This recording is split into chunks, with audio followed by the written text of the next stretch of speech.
volvió a tomar la palabra. A este le dieron una chambota envidiable, porque pues es un puesto importantísimo, y entonces se metió a la chamba. No es su onda.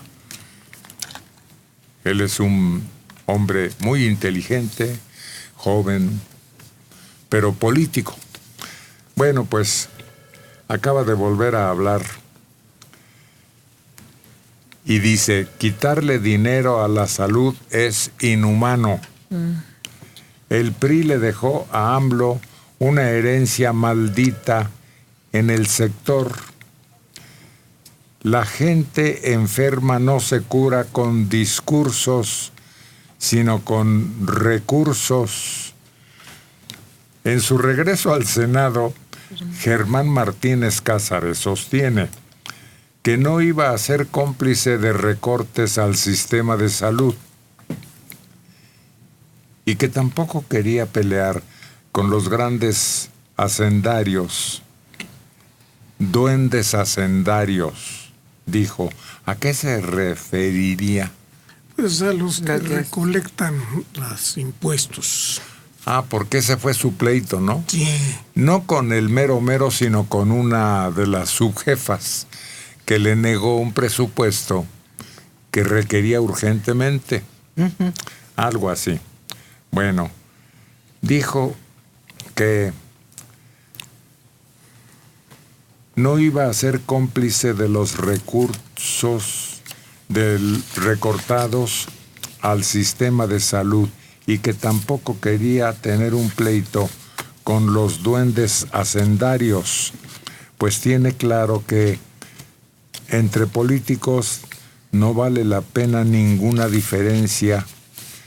Que paguen los niños con cáncer o los enfermos que esperan una intervención quirúrgica. Relajado, en paz consigo mismo aparentemente,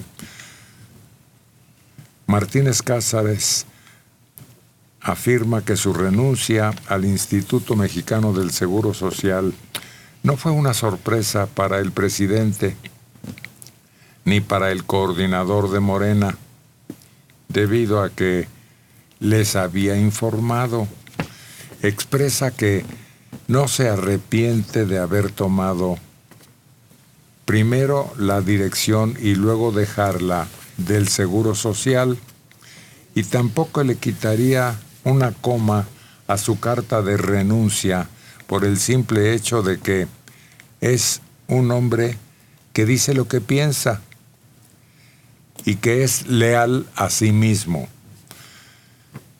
El expanista y expresidente nacional de ese partido se siente satisfecho de su renuncia y animó a que los directores de otros institutos de salud se hayan expresado en contra de los recortes al sector.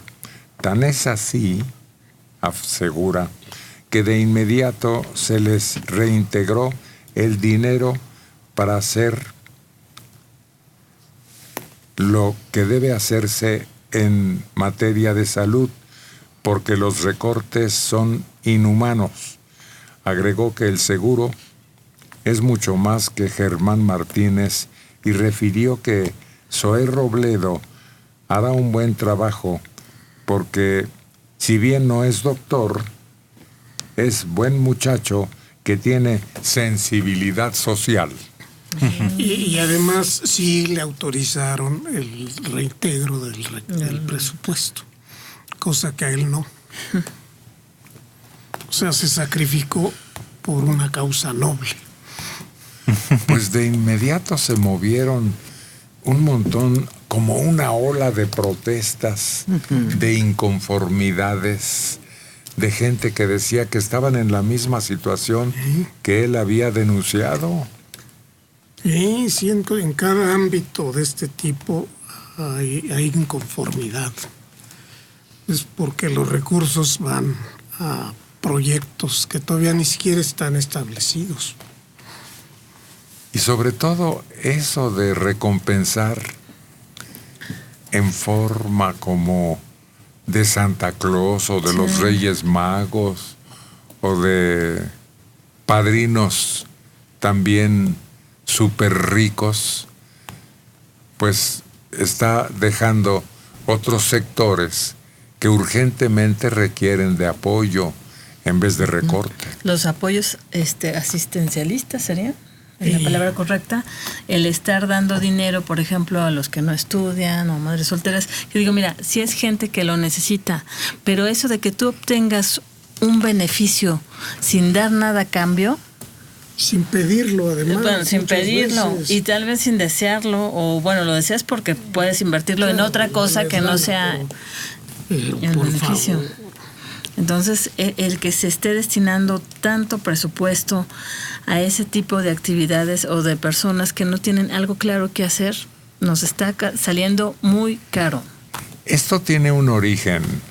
Yo recuerdo que aquí llegaban muchas llamadas de cuando se quedó en el camino, en los varios intentos que quiso de conseguir la silla presidencial. Entonces, la gente nos hablaba y nos decía, pero le agradecemos porque cuando estuvo en el departamento del Distrito Federal, fue generoso con mi abuelita, fue generoso con alguien de su familia por algo que había conseguido ya periódicamente recibir. Y decíamos, sí, pero es dinero del erario. Sí, no y decían, la gente reclamaba diciendo que había otros que no hacían lo mismo a pesar de manejar dinero del erario, que se lo embolsaban.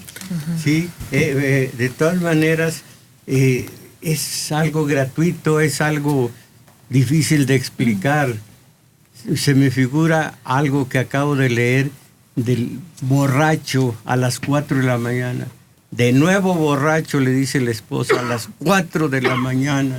Y dice, yo tengo otros datos. No, lo malo es que efectivamente muchos analistas políticos califican este hecho de electorero. Sí.